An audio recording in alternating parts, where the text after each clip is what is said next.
Aceh Explore menampilkan halaqah dari Masjid Raya Baitur Rahman Banda Aceh. Subscribe, komen, like, dan share. Assalamualaikum warahmatullahi wabarakatuh. Alhamdulillahi rabbil alamin. Wabihi nasta'in ala umuri dunya waddin. Alhamdulillahilladzi hadana lihadza wa ma kunna linahtadiya laula an hadana Allah. Ashhadu an la ilaha illallah wahdahu la syarika lah. Wa ashhadu anna Muhammadan abduhu wa rasuluhu alladzi la nabiyya ba'dah. Allahumma salli ala sayyidina Muhammad wa ala alihi wa sahbihi ajma'in. Subhanaka la ilma lana illa ma 'allamtana innaka antal alimul hakim. Wa tub 'alaina innaka antat tawwabur rahim. Qala Allah subhanahu wa ta'ala fi kitabihil karim, a'udzu billahi minasy syaithanir rajim. Bismillahirrahmanirrahim. Wa idza sa'alaka 'ibadi 'anni fa inni qarib. Ujibu da'watad da'i idza da'an. Falyastajibu li wal yu'minu bi la'allahum yarshudun. Wa qala sallallahu alaihi wasallam, Iqra'ul Qur'ana fa innahu ya'ti yawmal qiyamati syafi'an li ashabihi. Sadaqallahul azim wa sadaqa rasuluhul karim wa nahnu ala dzalika minasy syahidin. Jamaah subuh rahimakumullah, hadirin dan hadirat serta para pendengar di Baitur Rahman dan RRI yang dirahmati oleh Allah Subhanahu wa taala. Bersyukur kita kepada Allah Subhanahu wa taala, pencipta, pengatur, penguasa alam semesta, yang hingga detik ini senantiasa menganugerahkan berbagai nikmat kepada kita, baik yang lahir maupun yang batin, baik yang kita ketahui maupun yang tidak kita ketahui. Mudah-mudahan kita semua dirahmati oleh Allah Subhanahu wa taala untuk bisa menjadi pribadi yang bertakwa sebagaimana yang menjadi tujuan dalam kita berpuasa. Salam kita aturkan kepada Rasul kita, uswah kita, tauladan kita, Nabi besar Muhammad sallallahu alaihi wasallam. Jemaah saya muliakan, sambil kita beriktikaf sejenak, mari sama-sama kita mendengarkan kalam ilahi yang ini sering kita dengar, khususnya ketika bulan puasa. Dan dia atau ayat ini bagian daripada rentetan ayat-ayat puasa dari Al-Baqarah 183 sampai Al-Baqarah 187. Kita ambil yang 186 yang tadi dibacakan oleh imam kita di rakaat pertama. Wa idza sa'alaka 'ibadi anni fa inni qarib ujibu da'watad da'i idza da'an falyastajibu li wal yu'minu bi la'allahum yarshudun. Kita perlu berhenti sejenak dan mencoba untuk mendalami ayat ini. Jemaah saya muliakan, ayat ini berada dalam rangkaian ayat-ayat puasa dari 183 sampai 187, dan ini menunjukkan bahwasanya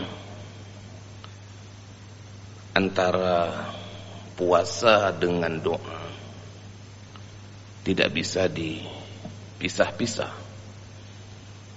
Sebagaimana doa ini adalah bagian dari kebutuhan hajat kita sehari-hari setiap waktu kepada Allah Subhanahu wa taala. Kenapa ayat ini berada dalam ayat puasa? Jemaah saya muliakan, karena menurut mufassirin, puasa merupakan sarana untuk bisa diistijabahnya doa. Ibadah Ramadan yang kita lakukan, menahan diri dari pagi, dari menjelang terbit fajar sampai terbenam matahari, menahan diri dari hal-hal yang membatalkan puasa, merupakan sarana agar Allah Subhanahu wa taala menjawab semua doa kita.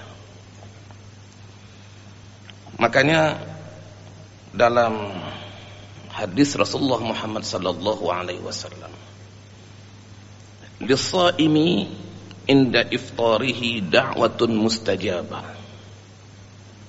Bagi orang-orang yang berpuasa, ketika dia iftar adalah waktu-waktu doa yang dimustajab. Dalam hadis lain, salasatun la turaddu da'watuhum.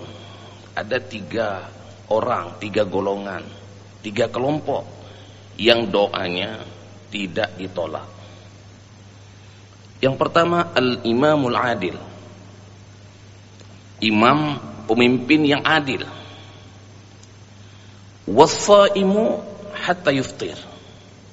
Orang yang berpuasa sampai dia berbuka. Wa da'watul mazlum. Doanya orang-orang yang terzolimi. 3 golongan ini, pemimpin yang adil, kemudian orang yang berpuasa sampai dia iftar, dan doa orang yang terzalimi, Allah tidak tolak. Jemaah saya muliakan,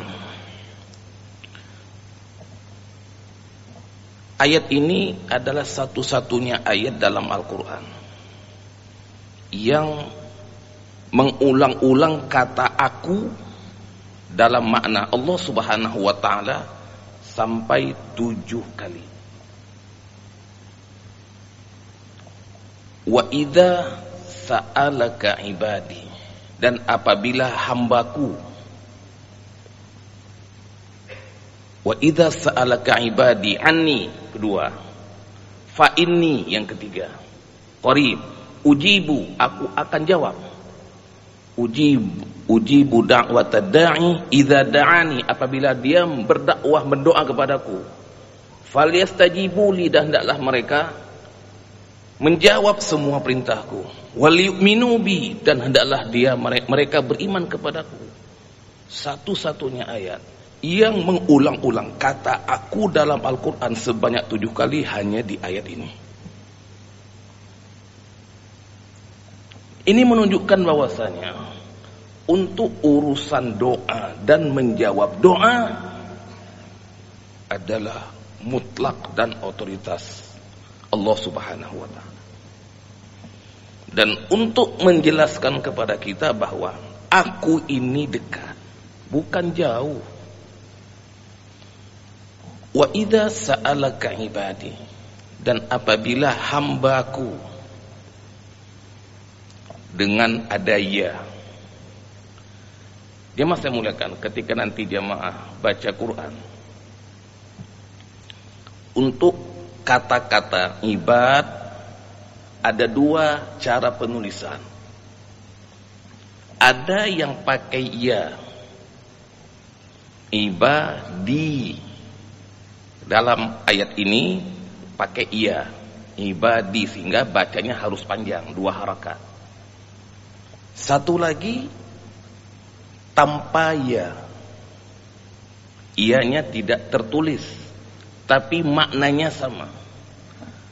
Antara ibadi dan ibad, secara makna artinya sama, tapi secara penulisan yang satu pakai iya dan yang satu tidak pakai iya. Apa bedanya? Yang pakai iya tentunya jumlah hurufnya lebih banyak. Ain, ba, alif, da, dal, dan iya. Ada 5 huruf. Sedangkan yang ibad cuma 4 huruf saja. Ketika Allah Subhanahu wa ta'ala menyebutkan kata ibad yang pakai iya, ini menunjukkan bahwa ibad itu jumlahnya sangat banyak. Apabila hambaku, ibadi yang menggunakan ya, jumlah orang yang berdoa kepada Allah sungguh sangat banyak, nggak terhitung jumlahnya. Setiap detik dan setiap saat semuanya berdoa kepada Allah Subhanahu wa ta'ala, termasuk kita yang hadir di sini. Wa idza sa'alaka ibadi, ibadi jemaah saya muliakan, hambaku, Allah Subhanahu wa ta'ala memanggil kita dengan hakikat kita, hamba. Bahwa kita ini apapun jabatan, status, strata dalam masyarakat, kita ini semuanya tanpa terkecuali hamba Allah Subhanahu wa ta'ala. Sehingga yang namanya hamba harus memposisikan diri sebagai hamba di depan yang menciptakan hamba. Kita tunduk, patuh, taat, mendengar apa saja yang diperintahkan oleh Allah Subhanahu wa ta'ala dan meninggalkan semua larangannya.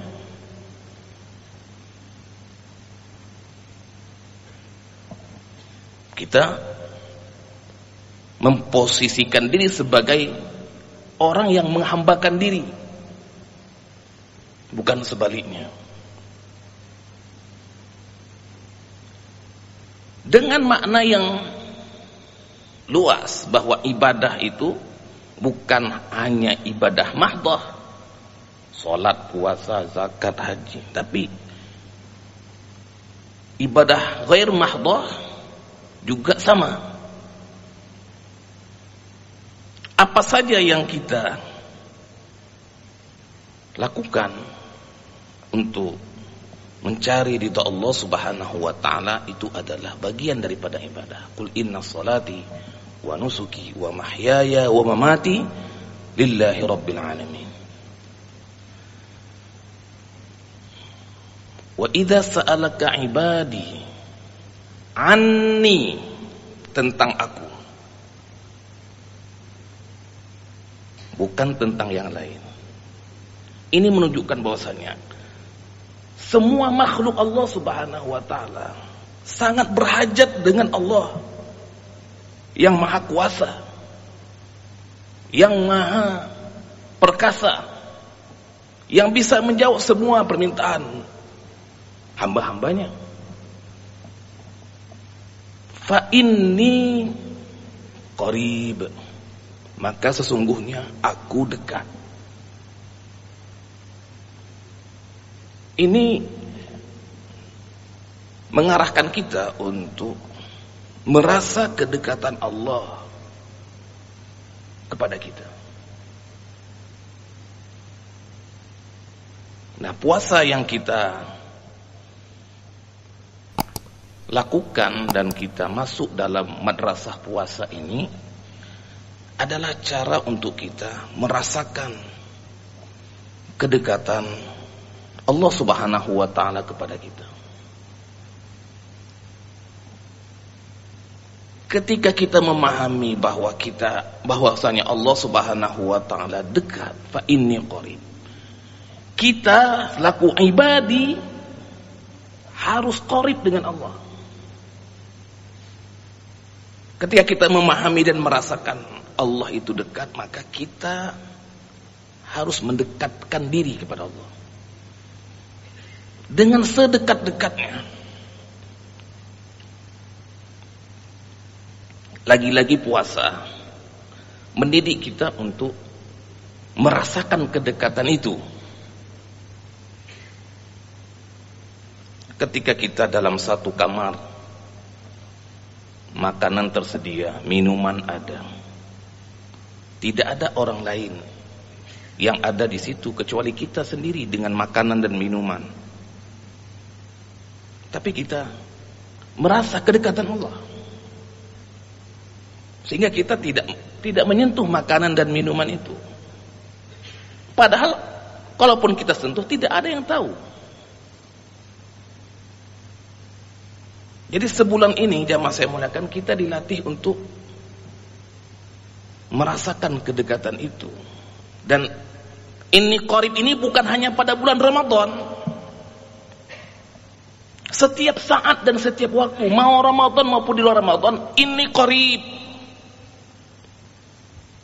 Aku dekat. Fa inni qarib. Dan Allah Subhanahu wa taala menyebutkan wa nahnu aqrabu ilaihi min hablil warid. Allah menjelaskan kepada kita bagaimana dekatnya Allah dengan kita. Sesungguhnya kami lebih dekat, wa nahnu aqrabu ilaihi, sesungguhnya kami, kata Allah, lebih dekat kepada dia, kepada manusia, min hablil warid, dari urat leher. Antara kita dengan urat leher kan dekat sekali, nggak sampai sejengkal antara kita ini dengan urat leher. Tapi kata Allah, kami lebih dekat kepada dia daripada dia dengan urat leher. Cuman memang karena kelemahan kita dan dosa-dosa kita serta kelalaian kita merasa Allah itu tidak bersama kita. Padahal Allah dalam banyak ayat, wa huwa ma'akum aina ma kuntum, dan dia Allah bersama kalian di mana saja kalian berada.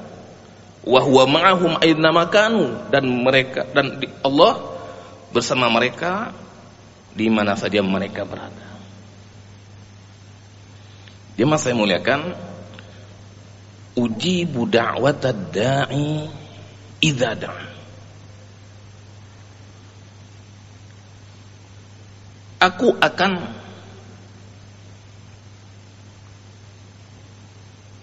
jawab semua permintaan yang meminta apabila dia berminta kepadaku.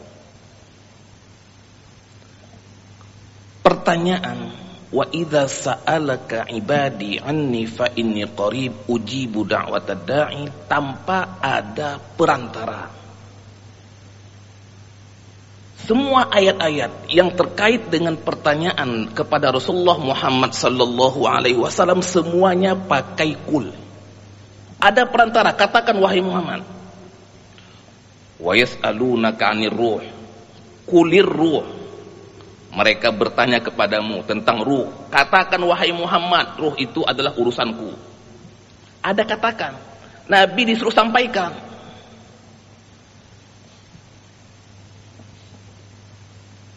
Wa yas'alunaka 'anil jibal faqul yansifuha rabbi nasfa. Mereka bertanya kepadamu wahai Muhammad tentang gunung. Katakan bahwa nanti gunung itu Allah akan cabut dia, sehingga dia Tidak ada seperti yang sekarang. Jadi semua pertanyaan yang ditanya kepada Nabi semuanya pakai kul. Wa yas'alunaka 'anil mahid qul huwa adza. Mereka bertanya kepadamu tentang haid. Katakan wahai Muhammad. Jadi semua pertanyaan yang disampaikan kepada Nabi semuanya ada perantara atau kul. Katakan wahai Muhammad, katakan. Tapi ini wa idza sa'alaka ibadi anni fa inni qarib, tidak ada kata kul. Ini menunjukkan bahwasanya urusan doa tidak ada perantara. Kita bisa langsung berdoa. Dan Allah dekat. Untuk kita minta apa saja, sangat dekat. Dan ini menunjukkan bahwasanya Allah Subhanahu wa taala punya otoritas mutlak untuk menjawab semua doa kita tanpa menggunakan perantara. Adapun misalnya kita bertawassul, itu adalah bagian dari cara. Tapi pada hakikatnya Allah Subhanahu wa taala memiliki otoritas untuk menjawab semua doa-doa kita. Ujibu da'watad da'i idza da'a. Tapi dengan syarat. Syaratnya apa? Ujibu da'watad da'i idza da'a. Aku akan jawab semua permintaan apabila mereka meminta. Dijawab ini jamaah saya muliakan, bisa di dunia yang kita nggak tahu kapan, bisa langsung, bisa besok, bisa lusa, pekan depan, bulan depan, tahun depan, bisa dijawab di dunia, bisa dijawab di akhirat. Dan juga bisa dalam bentuk kita dijauhkan dari keburukan. Jadi doa itu dimensinya 3. Bisa duniawi, bisa ukhrawi, bisa dijauhkan dari keburukan. Dengan cara 3 paradigma ini, maka kita diminta oleh Allah SWT untuk doa saja. Kamu minta saja apa yang kamu inginkan. Masalah dijawab, itu urusan aku. Terserah aku. Makanya memahami ayat ini jamaah saya muliakan, para sahabat fa'aksar, mereka memperbanyak doa sebanyak-banyaknya, karena semuanya akan dijawab. Masalah dijawabnya kapan, itu urusan Allah Subhanahu wa ta'ala. Terkadang kita menggantung Allah Subhanahu wa ta'ala, ini saya sudah banyak berdoa tapi kok nggak dijawab. Padahal ini adalah otoritas Allah Subhanahu wa ta'ala. Kita hanya minta saja kepada Yang Maha Kuasa. Syaratnya adalah falyastajibuli, hendaklah mereka menjawab semua apa yang kuperintahkan.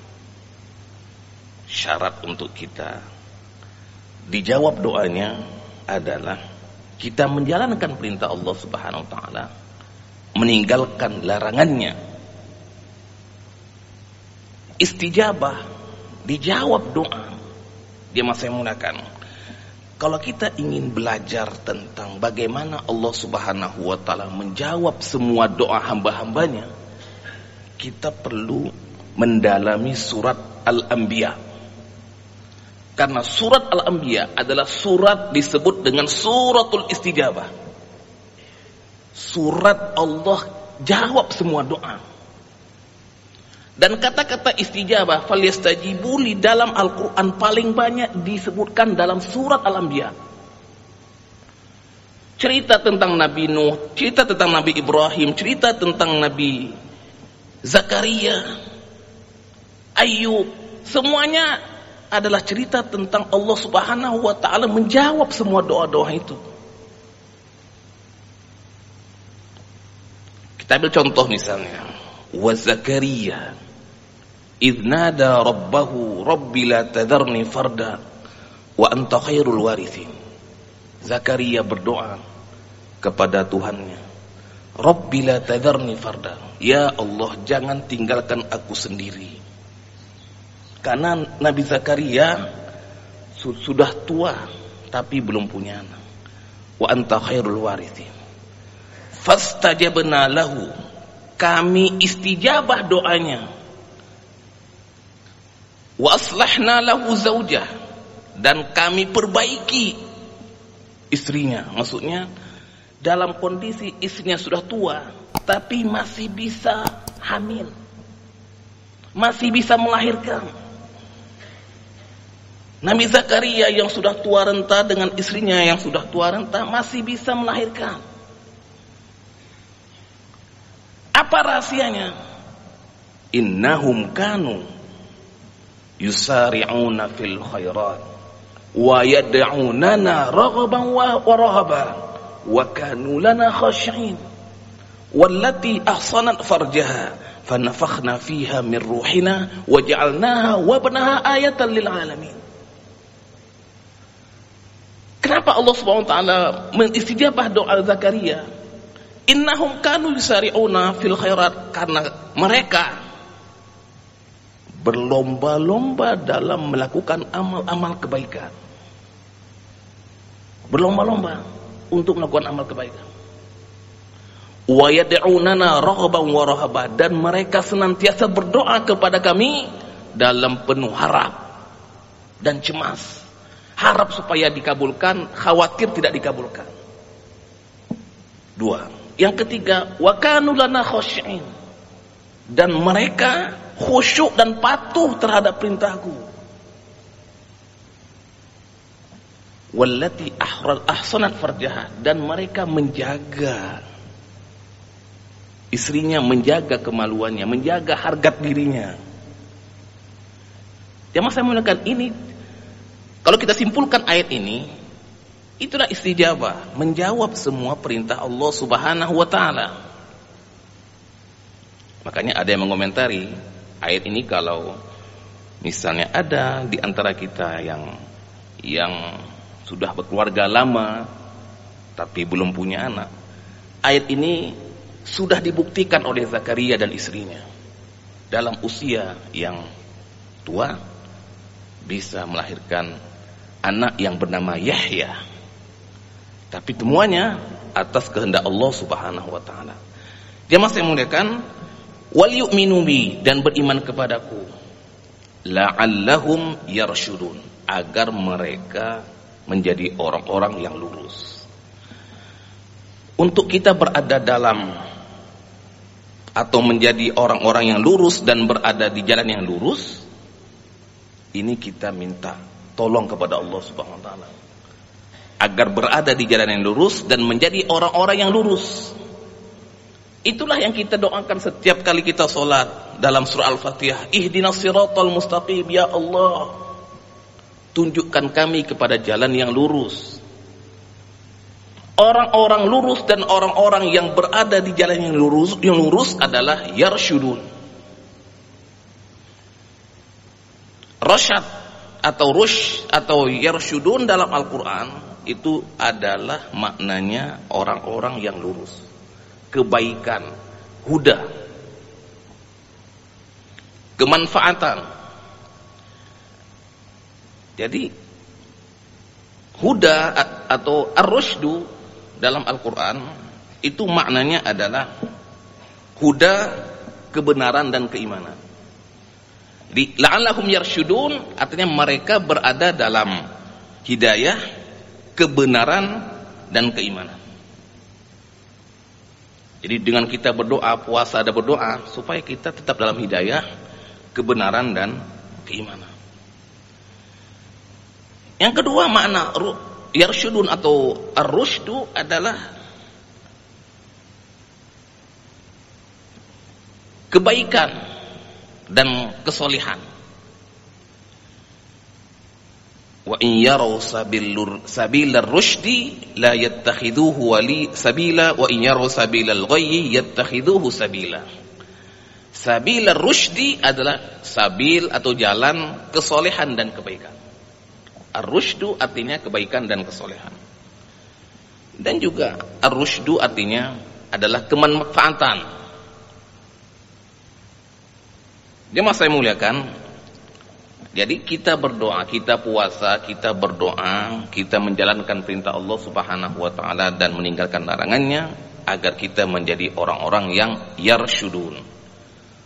Orang-orang yang lurus, orang-orang yang berada dalam keimanan, kebenaran, dan orang-orang yang soleh dan baik, serta orang-orang yang bermanfaat baik untuk dirinya, keluarganya, masyarakatnya, dunianya, dan akhiratnya. Mudah-mudahan kita semua dirahmati oleh Allah Subhanahu wa taala dengan puasa ini, dan kita menjadi orang-orang yang lurus dan berada di jalan yang lurus, dan kita lurus baik di dunia maupun di akhirat. Subhanakallahumma bihamdika asyhadu an la ilaha illa anta nastaghfiruka wa natubu ilaik. Assalamualaikum warahmatullahi wabarakatuh.